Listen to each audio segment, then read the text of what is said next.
primeiras coisas que eles questionam é em relação à nomenclatura das práticas corporais de aventura, que correlaciona com outra coisa que eles comentaram depois, que, eu concordo um pouco.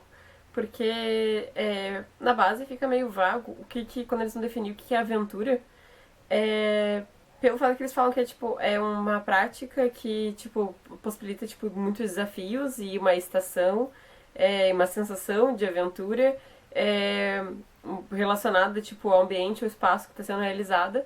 Só que esse conceito, ele pode ser muito ligado a, qualquer outro esporte ou qualquer outra prática, né? Sei lá, você jogar futebol pode ser uma aventura, assim, um desafio que tu talvez tenha uma limitação. Esses desafios em relação ao ambiente e espaço não ficam bem definidos.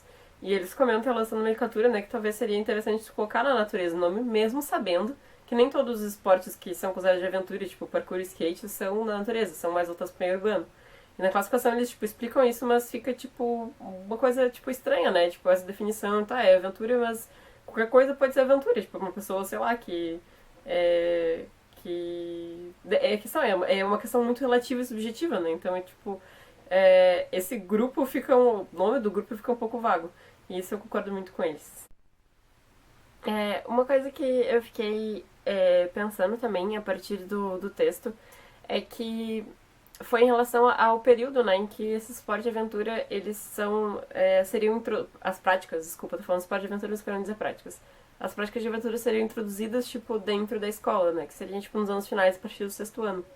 E aí eles argumentam, dizendo que tem lógica e sentido pelo fato de que, os alunos, pela questão, do risco e tal, faria mais sentido você fazer a partir daí com os alunos. Mas eu tenho, não sei, uma opinião um pouco diferente, que eu fiquei pensando sobre isso, é que toda atividade, a mesma coisa que qualquer atividade que eu vai fazer, ela tem níveis, e ela tem graus, e de acordo com a capacidade de realização de cada turma, grupo de alunos, enfim. E a mesma coisa acontece com o esporte de aventura. Eu acho que, desculpa, com as práticas corporais a mesma coisa acontece com as práticas corporais de aventura. Tu não precisa, por exemplo, tu fazer a criança passar por uma atividade, sei lá, de slackline quando ela é muito pequena. Ou pelo menos um slackline muito alto, tu pode fazer isso numa altura meio mais baixinha. E eu acho que quanto mais cedo tu se apropriar das práticas, e eu não tô falando especificamente, né, das práticas corporais de aventura, mas que nem como se na base, mas de todas elas, mais a criança vai ter potencialidade para se envolver naquilo. E é a mesma coisa com as práticas corporais de aventura. A falta de noção que as pessoas têm de conhecimento, na verdade, ela prejudica o ensino, penso eu, né? Pensando sobre tudo que a gente viu, o ensino dessas práticas, pelo fato de que as crianças, elas não estão acostumadas a vivenciar, experimentar aquilo. E a questão de maturidade, uma das coisas que a gente tem estudado sobre gestão de risco, é exatamente que influencia muito a noção que a pessoa tem sobre risco. E isso é uma coisa que ela é ensinada e ela é trabalhada. Então, desde pequeno, se tu trabalhar com uma criança, por exemplo, assim, com uma prática, sei lá, tu trabalhar com slackline, trabalhar com escalada, tem criança de, 3 anos que sobe em paredões, enfim, e a criança não cai, não se mata, e ela entende aquilo. Porque ela, desde pequena, quando ela começa, ela, tem toda uma instrução em volta dela. Então, essa questão de trabalhar, essa temporalização, eu tenho um problema muito grande com ela e eu fico bem incomodada, porque, eu simplesmente acho que não faz sentido. E outra questão também é que quando a criança ela é pequena, principalmente quando a gente tá falando, em práticas corporais de aventura, e aí saindo do contexto da base, dizer que desafios, enfim, só, mas falando assim, desafios em ambientes naturais, e aí algumas sessões em ambientes urbanos, o contato até para o desenvolvimento do que eles consideram umas coisas mais importantes, que é a conscientização ambiental e do espaço, e a experimentação e a sensação, assim, experimentação de, sensações diferentes, de conhecimentos diferentes sobre a relação com o corpo, a relação com os esportes, a relação com as práticas, no caso. Falei esportes exatamente porque, em uma forma geral, as práticas corporais de aventura, elas fogem um pouco da lógica do esporte, né, de ter, muita regra e coisa, muitas regras, tipo, muito controle. Pelo contrário, tu tem um espaço aberto, tu vai, tipo, aprender a interagir com esse espaço, né? Não tem uma questão, tipo, de competitividade necessariamente, né? Porque, obviamente, a gente sabe que tem... é, que a gente tem sempre, tipo, uma esportização das práticas, né? Então, a gente sabe que não é exatamente assim. Mas, no geral, assim, prática de trekking, de surf, de... canoagem, escalada, ela não visa... não é uma lógica esportiva como a gente conhece, né? Não tem essa questão de competição, de, tipo, meta, de... Tem as metas no sentido assim, não é tipo bater metas, é tu conseguir vencer aquele espaço, aquele desafio. E o que eu tava falando em relação à natureza é que é que as crianças elas têm uma necessidade natural, e eu já falei sobre isso no outro vídeo, não vou ficar me alongando nisso, mas elas têm uma necessidade tipo, de estar em espaços naturais. Então acho que desde mais pequeno tu vai trabalhando com essas práticas, tentando emergir a criança na natureza, tipo, é melhor para ela primeiro conseguir entender a relação, né, da prática com o espaço e o cuidado com o espaço e a permissão do corpo dela naquele espaço.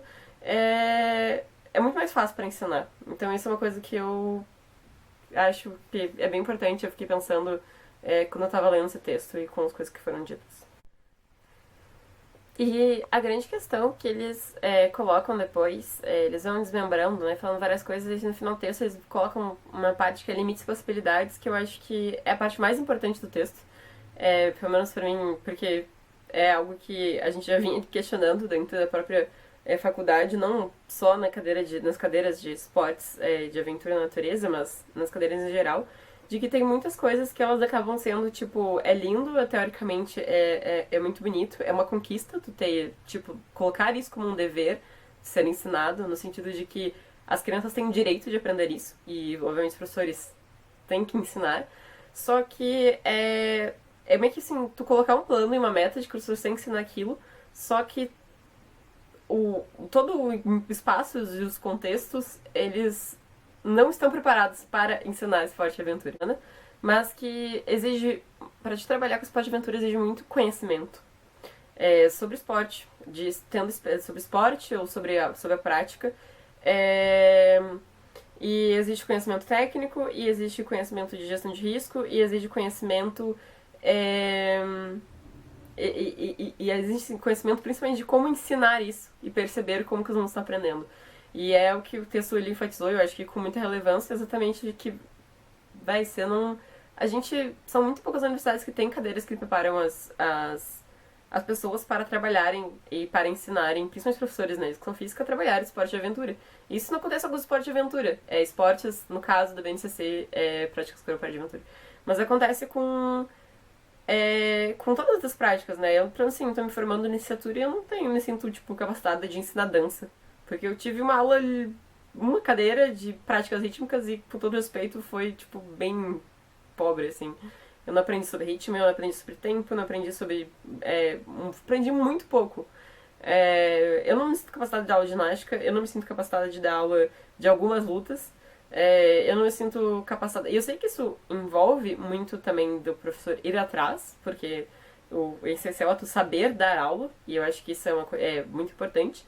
Mas, ao mesmo tempo, tipo, exatamente pelas características das práticas corporais de aventura, de mexerem com o risco, com a sensação de aventura, com a sensação, quando a gente fala em dos textos da vertigem, é muito importante você ter um preparo e conhecimento. É uma lógica de atividade, tipo, diferente das outras práticas que a gente tipo, trabalha tradicionalmente na educação física. E não tem como tu pensar em não ter o preparo do professor para isso, né? E isso é algo que ainda é muito pobre, muito pouco desenvolvido. Então os professores, eles geralmente que trabalham isso, eles já têm experiência com isso. E isso faz toda a diferença, né? Tu já ter experiência com o assunto. Outra coisa que também é colocada e que eu achei que fez muito sentido, eu tô meio que relatando, mas é porque pra mim foi de fato o que marcou e que foi importante, né? Que tem muito pouco material ainda, e eu sei que você está se produzindo, e tem professores se mobilizando, e as coisas estão indo pra frente, mas colocando a situação, muito pouco material ainda sobre esporte e aventura, e às vezes são coisas meio, não sei, pra mim não faz muito sentido. Que nem tem uma parte ali no texto que ele fala sobre sobre ensinar, sobre, tipo, prática de aventura, mas não, tu vai trabalhar com água, com, né, sei lá, um esporte aquático, tipo canoagem ou surf, tu não necessariamente, se tu não tem um acesso ao espaço, tu poderia pegar uma lona e colocar água e tal na cara. E eu fico, tipo, você tá trabalhando coisas interessantes e muito importantes, que é, tipo, é o contato com o elemento, com o elemento, não necessariamente só água, mas eu digo assim, com tirar esse tabu, assim, de que não pode se sujar, não pode se molhar, assim, uma forma mais natural e livre. Mas, ao mesmo tempo, você não tá tendo a experiência prática da prática em si, que tá totalmente ligada à imprevisibilidade do meio e tá totalmente ligada à imersão dentro daquele espaço. E essa é uma grande questão, assim, né? Tipo, que a gente entra no próximo assunto. Tem algumas sugestões de coisas a serem feitas que elas não fazem muito sentido, assim, pra ensinar, porque elas são um simulacro, elas são uma brincadeira sobre aquilo. Mas a experiência, de fato, é diferente pra você, tipo... imagina que é, tipo, basicamente tu jogar futebol jogando naqueles... aqueles negócios que existiam antigamente, que eu mal peguei quando era criança. Jogando Fla-Flu ou jogando, tipo, o joguinho de botão, sabe? São experiências totalmente diferentes, sabe? E aí, e aí a gente entra na questão de. A gente entra na questão de. E aí a gente entra na questão, que é a questão mais relevante, que é a relação entre o tempo e espaço de ensino para as práticas de aventura na natureza, né? Vamos chamar assim, já que eu chamei de 20 mil nomes já. É, que eu fico um pouco confitada com as coisas que dizem no texto, porque eles falam que, tipo, é difícil levar as crianças pra fora da escola e tal. Mas eu acho que talvez exatamente o fato de pensar e ensinar, pelo fato disso, tipo, tá legitimizado, possa fazer a gente repensar os espaços, os tempos e espaços de ensino disso, dessas práticas. E eu já falei isso no outro vídeo, agora eu não lembro se era da qual disciplina, mas é tipo, enfim, um dos dois. Tem esquecido de orientação. Mas dá pra ter espaço, sabe? Obviamente não é algo simples, mas a gente tem praças, a gente tem parques, a gente tem reservas. É, falando do próprio Porto Alegre, então assim, a questão é que é um caminho difícil, né? E tem que querer fazer e pensar para conseguir tipo emergir e propor para alunos atividades propostas de aula para as práticas corporais de aventura na natureza, que faça sentido. Então, tipo, e que faça sentido que eles estejam imergidos em algum espaço. Só vai exigir realmente muito empenho, e não só do professor de educação física, mas de uma toda comunidade que, tipo, quer ensinar. Mas ao mesmo tempo, exatamente o que eu tava falando em relação ao tempo e espaço, eu acho que é uma oportunidade, é uma dificuldade e uma oportunidade, né, da gente repensar o tempo e espaço da educação em geral, né, tipo assim, você vai ficar, que nem, como é que tu vai ensinar, tipo, qualquer prática de aventura dentro de um ambiente totalmente controlado, dentro de uma escola, em 50, 40 minutos. 40 minutos e, tipo, digo 30 porque vai ficar uns 15 minutos tentando conversar inicialmente e finalmente com a turma. Então, não tem como. Não, é uma coisa que não faz sentido. Então, ao mesmo tempo, é uma oportunidade de se repensar, mas ao mesmo tempo também é aquela questão, assim, parece que a base foi, tipo, largaram na mesa e vazaram, assim, e, tipo, se virem e façam, né? Sem pensar nessas peculiaridades. E eu acho que, particularmente, eu que gosto um pouquinho disso, acho uma oportunidade maravilhosa, tipo, de trabalho. Pra mim, meus sonhos, eu gosto muito da educação, trabalhar com prática de aventura na escola. E basicamente seria isso. Mas eu sei que é algo ainda é algo muito complexo. Mas eu acho que sério, trabalhar com isso, trabalhar com a natureza pra mim é uma experiência essencial de ensinar, de estar na escola. E talvez seja muito louco falar isso, mas é tipo. Eu não consigo ver uma criança tipo, se educando dentro de uma sala de aula sentada com 6 anos de idade, com 7, 8, 9, 10, 11, 12. E eu acho que em grande parte, e obviamente não é um problema simplista, mas nossa falta de lapso, assim, e consciência ambiental é tipo essa falta de contato. E eu me abismo muito o fato da escola não trabalhar isso, né? Então acho que é um projeto muito maior de tu envolver as crianças e levar ela para locais. E eu sei que isso envolve gestão pública, isso envolve projetos, isso envolve segurança, isso envolve saber gerir risco, isso envolve formação. É, mas é algo que eu acho que é exatamente isso, é entender a complexidade da questão e trabalhar para que isso seja possível de fazer, já que agora o negócio está na mesa e a gente tem que fazer. É, mas é isso. Então, em relação ao segundo texto, eu sinceramente fiquei bem desapontada com ele, porque eu esperava. Quando eu li, tipo, sobre possibilidades nas aulas de educação física como conteúdo, esse texto ele não é tão antigo, eu achei que ele ia ser mais antigo, mas ele é tipo do ano que a BNCC estava sendo estruturada. Então talvez foi uma coisa, tipo, importante, não se definindo ainda o que ia fazer e como ia fazer. E ele, achei bem legal que tem uma hora que ele tem uma tabelinha ali falando sobre, é, usando o conceito das dimensões de aprendizado acho que é isso, da Surya Darrido, da atitudinal, procedimental e conceitual. Achei bem interessante, né, tipo, a colocação, assim, né, como potencialidade.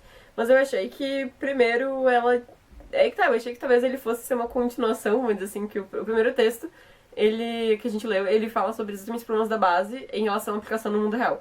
E aí eu achei que o segundo texto talvez fosse pensar exatamente pra, tipo, pra cada modalidade, que é uma coisa que ele fala que ele ia fazer mais ou menos.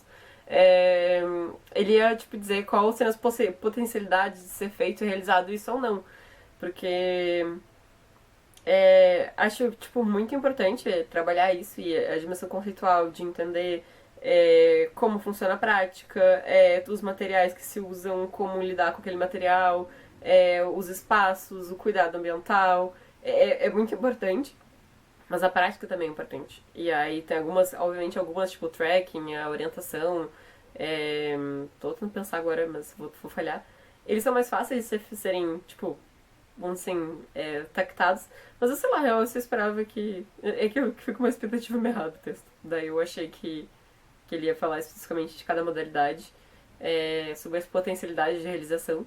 É, e eu acho que isso, na real, é uma ótima ideia de um projeto. Pensando em como pedagogicamente tu pode ensinar aquilo. É, considerando, né, obviamente, que tem uma formação, porque a gente nem tá falando mais de formação que eu já falei umas 20 vezes em 20 vídeos. Aí, enfim, é isso. É, mas ele é bem, tipo, na verdade é um texto bem mais voltado para sobre como planejar, né? Tipo, como tu construir um planejamento em relação às práticas. Que isso cabe para qualquer prática, né? Então é tipo que os conteúdos, tu vai destacar os conteúdos, os teus objetivos de aprendizagem, objetivos de ensino, que não é exatamente isso que especifica no texto, mas é meio que isso. Mas eu achei interessante, achei bem legal, é uma coisa talvez mais estruturada do que eu já vi em outros lugares. Sobre o que ensinar, como ensinar e com um certo conhecimento sobre as práticas e esses esportes, a gente pode chamar assim, enfim. Eu não estamos mais falando de exatamente base, então é isso aí. Mas eu acho que seria bem interessante a gente começar a pensar mais em partindo dessa base, talvez, do texto, em como que a gente vai tornar isso realidade, né? Que é a parte mais difícil. Mas é bem, de fato, realmente bem interessante. Mas, de novo, eu acho que isso só faz sentido se a pessoa tem informação. Porque se a pessoa não tem conhecimento sobre aquilo, cara, parte de se ensinar, né? Ser professor ir atrás de exatamente ter as ferramentas de como ensinar, ir atrás de conteúdo para ensinar, porque provavelmente não sabe tudo. Mas como a gente tá falando de alguns esportes, que nem sei, alguns são mais tranquilos. O risco, ele é mais moderado, assim, no sentido assim, tu vai pegar uma parte de orientação, dependendo do espaço onde tu faz, consegue estar de olho em todo mundo, ver o que tá acontecendo e tal. Agora, mas não é só isso que existe, né? E aí tu vai trabalhar com esportes aquáticos, vai trabalhar com outras coisas que acho que era essencial existir, e aí como é que tu faz isso, né? Que conteúdo e conhecimento tu tem. Então é isso aí.